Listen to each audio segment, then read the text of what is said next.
তো আগিসনি ইয়া রহমান এই দোয়াটি কোন হাদিসে রয়েছে, এটি বিশুদ্ধ কিনা, বিশেষ করে এই দোয়ার সাথে সম্পৃক্ত একটি চমৎকার গল্প রয়েছে, সে গল্পটি বিশুদ্ধ কিনা এ নিয়ে আমরা এই ভিডিওতে আলোচনা করছি। প্রথমে আমরা জেনে নেই আগিসনি ইয়া রহমান এই দোয়াটির অর্থ কি। এটির অর্থ হচ্ছে আমাকে সাহায্য করুন হে দয়াময়। এখন যদি আমরা এই দোয়াটির ব্যাকরণগত দিক দেখি, তাহলে আমরা দেখতে পাই এই দোয়ার মধ্যে 4টি অংশ রয়েছে। এই 4টি অংশ মিলে পূর্ণ একটি জুমলা বা বাক্য তৈরি হয়েছে। প্রথম অংশ হচ্ছে আগিস। এটি আল ইগাসাতু মাসদার বা ক্রিয়ামূল থেকে গঠিত ফি'লুল আমর, যাকে আমরা বলতে পারি আদেশ বা অনুরোধমূলক একটি ক্রিয়া। তার সাথে সংযুক্ত হয়েছে ইয়া মুতাকাল্লিম। এটি হচ্ছে উত্তম পুরুষের একটি আলামাত। এর পরের অংশে রয়েছে ইয়া রহমান। ইয়া হচ্ছে হারফুন নিদা, আর রহমান হচ্ছে আল্লাহ সুবহানাহু ওয়া তাআলা 99টি গুণবাচক নামের মধ্যে থেকে একটি নাম। তবে কোন বিশুদ্ধ হাদিসের মধ্যে আগিসনি ইয়া রহমান এই দোয়াটি আমরা পাইনি। একটি হাদিসের মধ্যে রয়েছে ইয়া মুগিস আগিসনি এই অংশটি। তবে যে হাদিসের মধ্যে এই অংশটি রয়েছে সে হাদিসটি বিশুদ্ধ নয়। এবার আমরা এই দোয়ার সাথে সম্পৃক্ত যে গল্প রয়েছে সে গল্পটি সম্পর্কে জেনে নেই।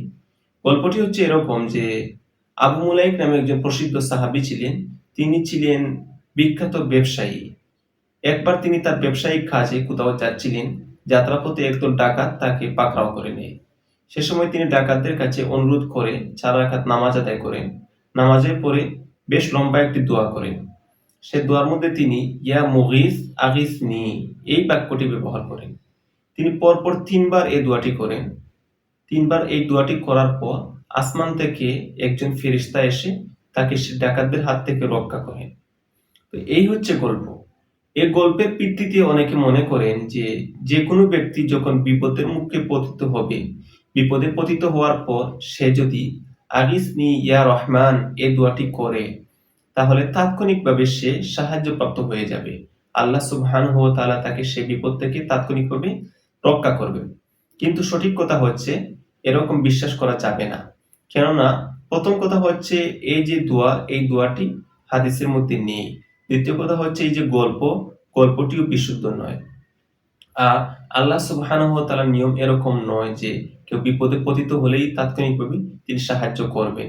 যদিও এটা তার পক্ষে সম্ভব, কিন্তু তিনি এভাবে করেন না, এটা নিয়ম নয়। মানুষকে তিনি বিপদের মুখে পতিত করে দেখতে চান, পরীক্ষা নিতে চান কিভাবে সেই বিপদ থেকে মানুষ মুক্তি পেতে চায়, আল্লাহকে কিভাবে স্মরণ করে, এগুলো তিনি দেখতে চান। তাছাড়া যদি এটি হাদিসের মধ্যে থাকতো যে বিপদে পতিত হলে আগিসনি ইয়া রহমান বললে তাৎক্ষণিকভাবে সাহায্য করা হবে, তাহলে আমরা বলতে পারতাম। কিন্তু হাদিসের মধ্যে এটি নেই, তাই আমরা এটা বিশ্বাস করতে পারবো না। তবে যদি আপনি চান তাহলে আগিসনি ইয়া রহমান অথবা ইয়া মুগিস আগিসনি এই দোয়াটি করতে পারেন। অন্যান্য সাধারণ দোয়ার মতো একটি দোয়া। এটি করলে আপনি সাহায্য পেতেও পারেন অথবা সাহায্য নাও পেতে পারেন। এটা হচ্ছে আল্লাহ সুবহানাহু ওয়া তাআলার ইচ্ছার উপর নির্ভরশীল। তাই আপনি এই বিশ্বাস না রেখে যে এটি করলে তাৎক্ষণিকভাবে সাহায্য পাবেন, তাহলে এটি করতে পারবেন। কিন্তু যদি এই বিশ্বাস রাখেন তাহলে এই বিশ্বাসটা ভুল হবে, আপনার ধারণাটা ভুল প্রমাণিত হবে। এটা করা যাবে না।